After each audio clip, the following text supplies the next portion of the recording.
Bayan sa kanyang mensahe para sa Kapaskuhan, hinikayat ni Pangulong Ferdinand R. Marcos Jr. ang mga Pilipino na mamuhay ng may kahulugan at layunin.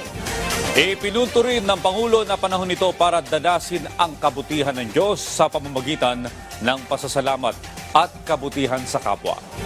Binigyang diin din ng First Family na maaari pa ring maging masaya ang pagdiriwang ng Pasko kahit sa simpleng paraan. Yan ang ulat ni Kenneth Pasyente.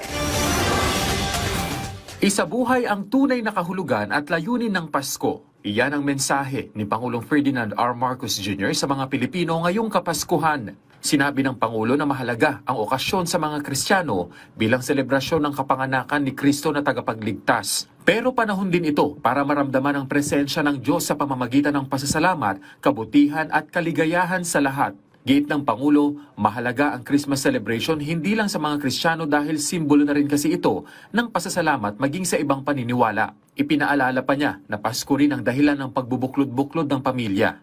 Kaya dapat ipagdiwang ang Christmas sa pamamagitan ng pagdinilay-nilay. Kaya dapat ipagdiwang ito sa pamamagitan ng pagdinilay-nilay sa kahulugan at layunin nito. Hiling ng Presidente na naway ang kasiyahan at diwa ng Pasko ay magdala ng pagmamahal at kapayapaan sa bawat tahanan at mas mapalalim pa ang relasyon sa may kapal at mula sa isa't isa. Sa Christmas video greeting naman ng First Family ngayong Pasko, sinabi ng Pangulo na sa kabila ng mga hinarap na problema ngayong taon, tuloy na tuloy pa rin ang Kapaskuhan.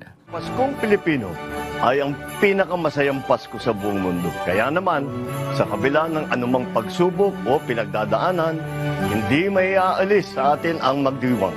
Simple man ang pamamaraan. Hindi naman daw kailangang magarbo. Ang mahalaga ay kasama ang pamilya at magsalo-salo. Pwede ring bumisita sa mga magagandang tanawin sa bansa o di kaya ay sama-samang magsimba. Hindi naman kailangan magarbo. Dahil nasa ang sulok ng bansa at anuman ang ating kalagayan, ang Pasko sa Pilipino ay pagmamahalan at pag-ibigayan. Ang Pasko sa Pilipino ay pamilya. Kami po ay bumabati sa inyo ng maligayang Pasko at manigong bagong taon.